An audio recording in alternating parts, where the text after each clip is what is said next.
para todos aquellos que tienen algún tema. Amigos de YouTube y Facebook, aquí está Nancy Flores en la mañanera en el Rancho del Tapatío. La justicia por el fuero que tienen los legisladores y las legisladoras. Y llama la atención en esta discusión que aquellos que se opusieron al plan A, al plan B y al plan C sistemáticamente, y que incluso operaron en contra de estos tres planes, ahora sí quieran formar parte de esta discusión, pero además con una voz mucho como si fuera distinta a la del pueblo, o que tuviera mayor peso en este momento histórico. Y entre esas personas que quieren destacar los que fueron en su momento presidentes del IFE y del INE, y pues viene es oportuno recordar que no solo fueron partícipes de fraudes electorales. En el 2000, por ejemplo, convalidaron y dejaron en impunidad el caso de los amigos de Fox y también el Pemex Gate. En el 2006 pues operaron directamente este fraude a la nación, pues al robar la presidencia de la República para imponer a Felipe Calderón. En el 2012 también dejaron en impunidad la compra de votos, y ahora dicen que ellos son los expertos en materia electoral. Pero además de eso, hay que recordar que también pues hicieron un despilfarro del erario de la nación. Desde el IFE y desde el INE pues tuvieron todas las prebendas posibles, y solo para muestra traigo un caso que es el de Lorenzo Córdoba. Aquí tengo la prueba, donde el 30 de octubre de 2000, cuando al frente del IFE estaba José Woldenberg, pues Lorenzo Córdoba Vianello cobró por concepto de dote matrimonial un monto de 39,875.42 pesos. Es decir, en aquellos años el IFE les pagaba hasta por casarse. Entonces ahora estos personajes quisieran regresar por sus fueros, y en realidad se trata de eso. Preguntarle su opinión al respecto, Presidenta. Primero, tienen derecho a participar. Va a haber foros, va a haber consultas. Claro, ellos se sienten superiores, se sienten que están por encima del pueblo de México y que debe considerarse su opinión como algo especial. ¿No? Pueden participar como cualquier otra persona, ni son más ni son menos. Como cualquier persona pueden tener su propuesta de qué debe incluirse en esta reforma electoral que estamos planteando. Llama la atención, uno, Lorenzo Córdoba y Ugalde en particular, que hablen de autoritarismo, que nosotros queremos, bueno, que ya México ya es autoritario por definición según ellos, y que la reforma pretende hacer de México un país todavía más autoritario. ¿De cuándo? ¿Qué evidencia tienen de que hay autoritarismo en el gobierno? La evidencia de que se votó por los jueces. Ahora que el Poder Judicial ahora es electo o elegido por el pueblo de México. Ese es su argumento de por qué México es autoritario. O sea, cuando el pueblo participa, hay autoritarismo, de acuerdo con ellos. O hablan de que hay censura, pero ellos pueden decir lo que quieran en cualquier medio, en cualquier red social, en cualquier lugar. Nadie los censura. Eso llama la atención. ¿Qué queremos nosotros? Que haya representación del pueblo, que no cueste tanto al pueblo de México las elecciones, ni el propio instituto electoral, ni las elecciones. No tienen por qué costar tanto. Que los partidos políticos que hoy reciben 7,000 millones de pesos del presupuesto del erario, y me refiero desde Morena hasta el PRI, que es de los que menos votos tiene ahora, reciben recursos públicos del erario para su operación normal, no solo para las elecciones. O me refiero a prebendas, salarios, que como bien dices, pues han tenido desde hace mucho tiempo. Y de paso los plurinominales, que la lista de plurinominales se ha convertido para muchos partidos políticos pues en el reparto interno de puestos para las cúpulas de los partidos políticos. Entonces nosotros que hablamos de la representación del pueblo, finalmente esa es la definición de democracia. Y por eso abrimos a que se discuta y a que todo el mundo pueda plantear sus propuestas. ¿Ellos son más que otros? No. Ahora, lo cierto es que hay mucha hipocresía, muchísima hipocresía. ¿Cómo es posible que Lorenzo Córdoba hable de autoritarismo cuando él de una forma autoritaria y despectiva se refirió a indígenas que fueron a solicitarle algo?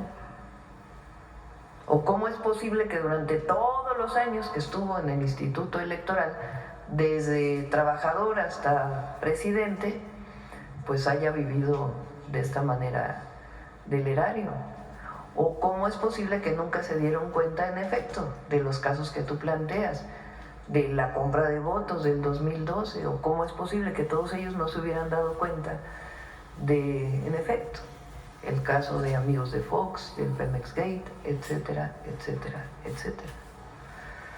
Entonces, pueden participar, nadie les niega la participación, pero ¿por qué ellos van a presentar una propuesta como si fueran una élite? La élite de la supuesta democracia en México. No, ellos son igual que todos los demás. Aquel que se siente por encima de otros, pues tiene un problema.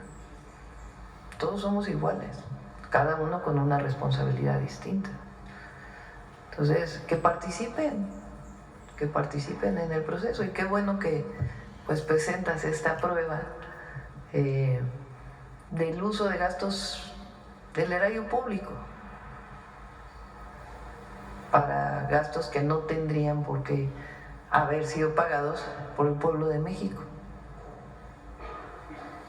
Gracias, Presidenta. En otro tema también preguntarle sobre este proceso de venta de las plantas de Iberdrola a la transnacional Cox, que se estimó fue por 4.200 millones de dólares, a ver si el SAT hizo algún acompañamiento a esta compra, sobre todo para saber si están pagando los impuestos que se calcularía serían alrededor de 30,000 millones de pesos. Sí, no tengo el dato de cuánto es el impuesto que tienen que pagar, pero lo platicamos, platiqué vía telefónica con Iberdrola y de manera personal con la empresa que está adquiriendo los activos de Iberdrola.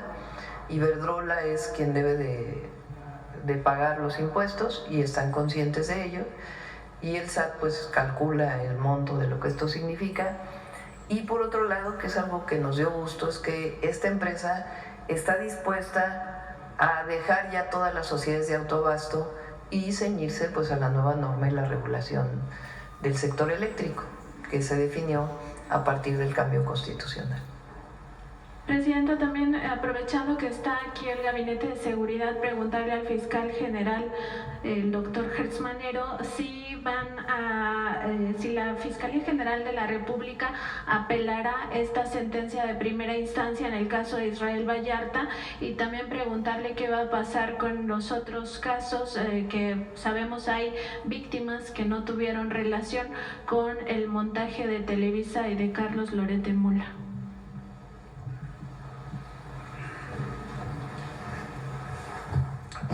Mire usted, el delito de secuestro después del homicidio es el delito más grave que puede sufrir cualquier persona. En este caso particular hay 6 personas que sufrieron un secuestro.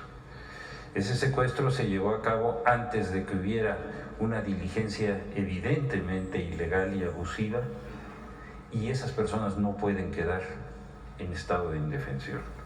Es una obligación moral, es una obligación ética y jurídica defender a las víctimas del secuestro. Y nosotros vamos a proceder a través del recurso de apelación en la defensa de esas víctimas y en el derecho que tienen a la reparación del daño. Gracias, fiscal. Y aprovechando también que está aquí, preguntarle sobre el caso del empresario Alonso Ancira. Se tiene conocimiento que él pues se fue a Estados Unidos.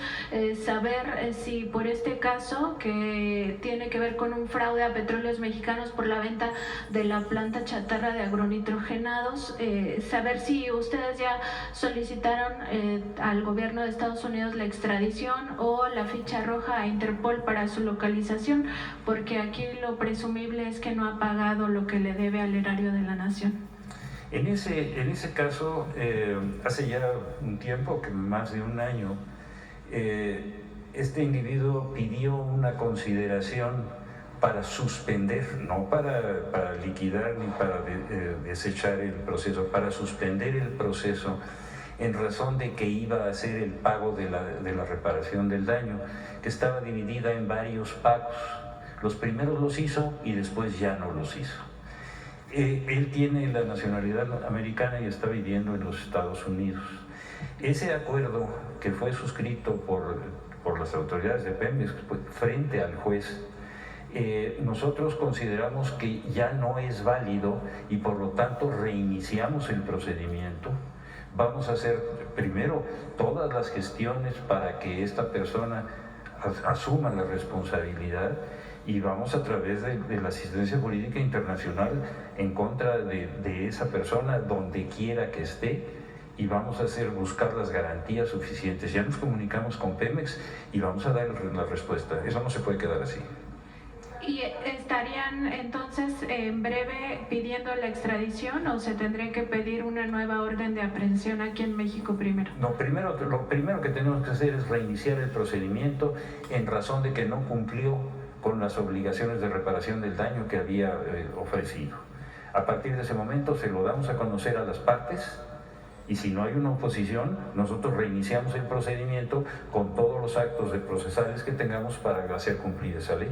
Gracias, fiscal. Muchas gracias. También, presidenta, por último preguntarle, porque sí, ya se acerca el 1 de septiembre, de que entregará su primer informe de gobierno, saber si va a invitar al futuro ministro presidente de la Suprema Corte de Justicia de la Nación, el maestro Hugo Aguilar, pues porque históricamente se invitaba también a la presidencia de la Suprema Corte a estos informes de gobierno. Muchas gracias. Sí, voy a invitar a las y los 9, a las 5 mujeres y los 4 hombres. Formalmente ellos toman protesta en la noche, creo que es a las 10 de la noche.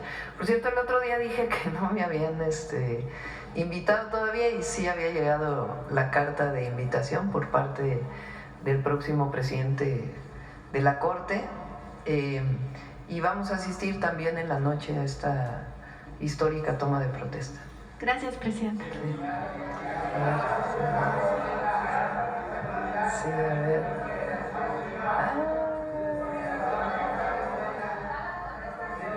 Vamos a ver. A ver, al compañero, no, porque ya pasaron. A ver aquí y luego acá. Muchas gracias, presidenta. Celsin Juárez, de noticiasdefrente.com. Presidenta, ayer Donald Trump comparó la tasa alta en homicidios de Washington con la de la Ciudad de México y otras ciudades.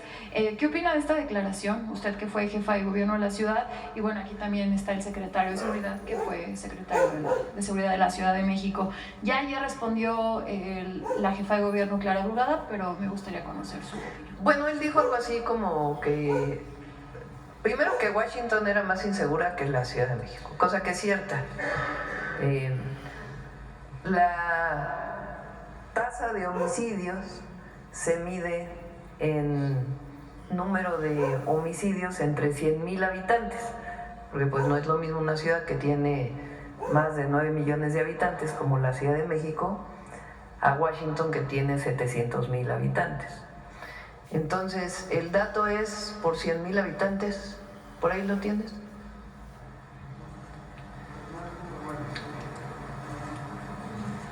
Sí, pero tienes ahí una que ayer me mandó Pepe Merino, ¿no? Que le pregunté que me dijera el número de homicidios, población y cuánto más es Washington insegura respecto a la Ciudad de México, tomando en cuenta homicidios dolosos.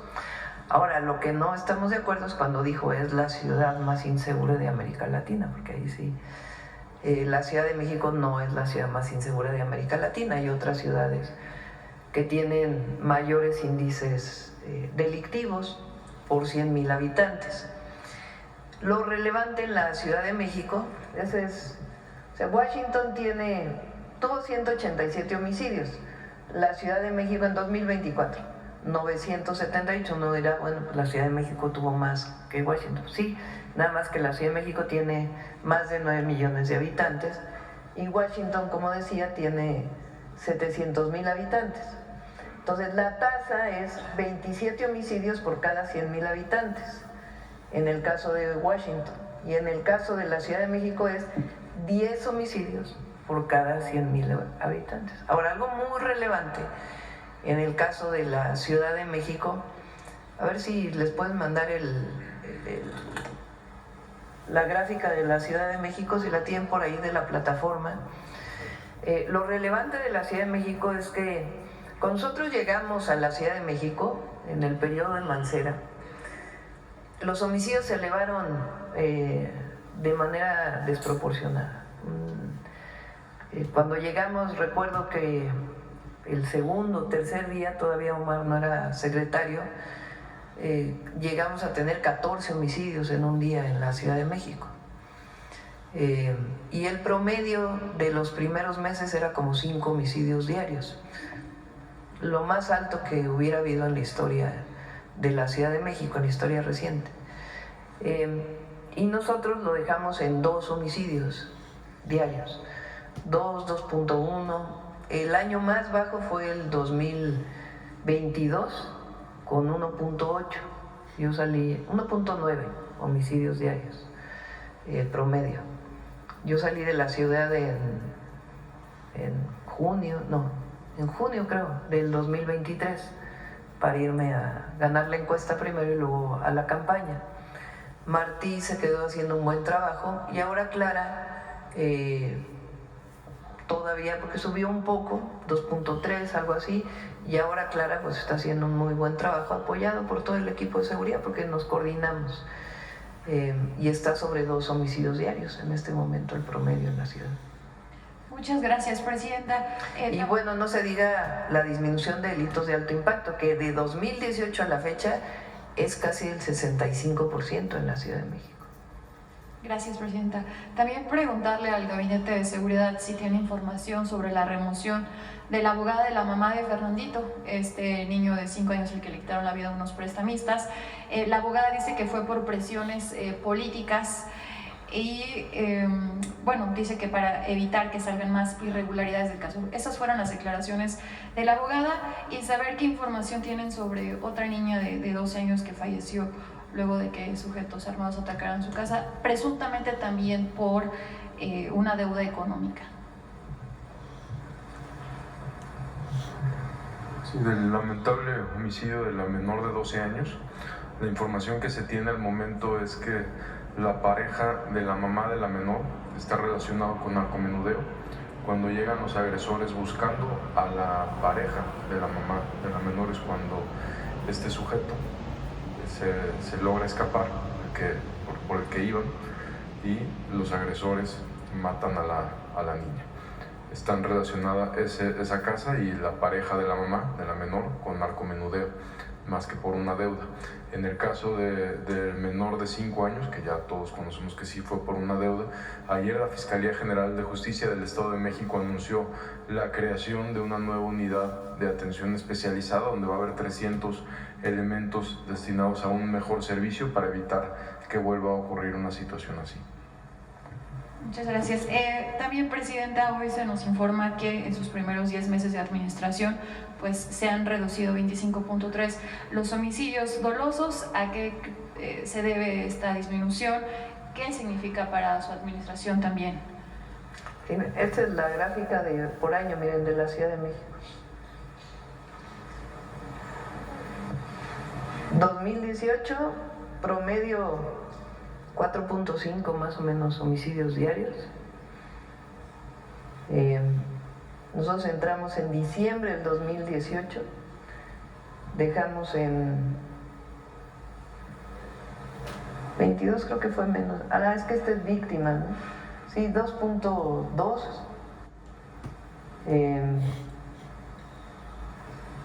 Subió un poquito y ahora con Clara pues está disminuyendo otra vez.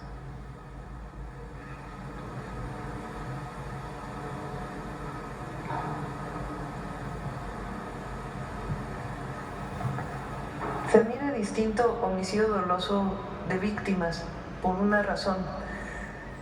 Puede haber una carpeta de investigación donde aparezcan 2 víctimas, pero para poder hacer una tendencia larga del número de homicidios en la ciudad, por ejemplo, de 1990 a la fecha, antes solamente se hablaba, eran averiguaciones previas, no eran carpetas de investigación, pero ahí no se hablaba del número de víctimas. Entonces, para darle una tendencia mayor, se sigue cuantificando homicidios como carpetas de investigación relacionadas con homicidios y además víctimas de homicidios. Eso ya es a partir de, si no recuerdo, 2016 o algo así. Bueno, sobre esta disminución de los homicidios en estos 10 meses.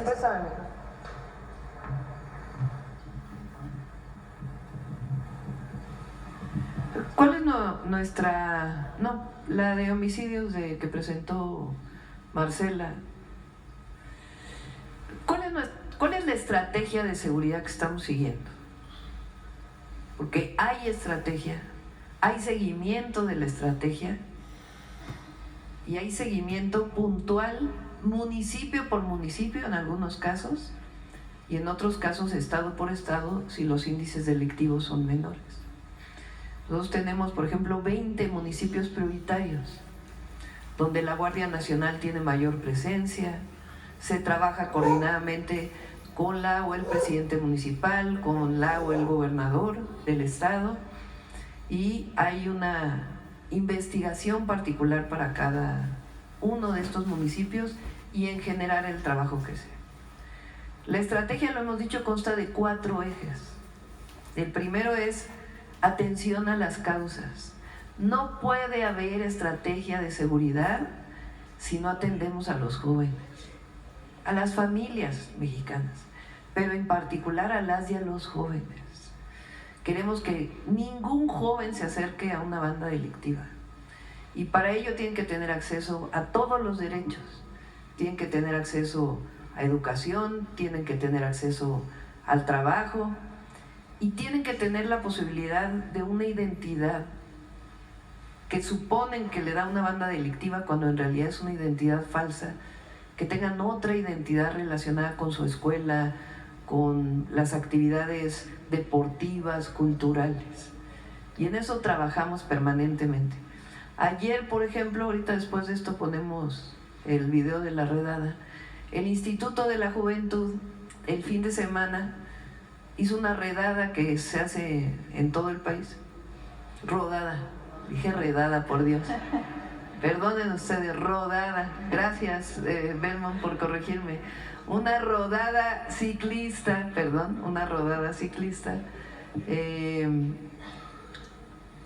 ya no digo más.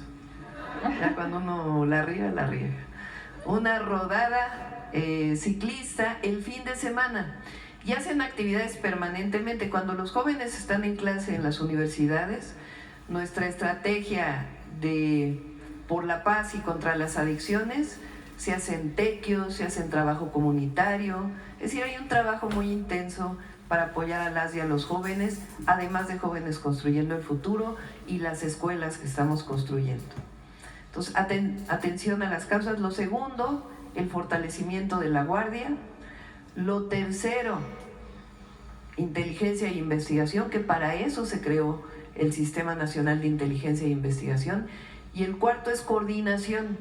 Nosotros nos reunimos todos los días para coordinarnos. Nos coordinamos con la Fiscalía General de la República, con los estados, con los gobernadores, con los municipios. Nos coordinamos con la gente, haciendo los comités de paz que hace Secretaría de Gobernación. Eso es lo que ha dado este resultado. Es decir, en tan solo son 8 meses, 7 meses, no, perdón, de enero a julio son 7 meses, 10 meses, considerando un mes antes de que nosotros entráramos, a julio, en 10 meses, hay una reducción de homicidio doloso, víctimas de 25.3%. Y eso quiere decir la otra, porque aquí se ve de manera muy clara, la que sigue, que cada día se cometen 22 homicidios menos. Son 22 personas menos en julio que en septiembre diarias. Por supuesto que necesitamos seguir trabajando, pero es un resultado muy importante, que es parte pues de esta coordinación permanente que estamos teniendo. Entonces la estrategia funciona y tenemos que seguir trabajando todos los días.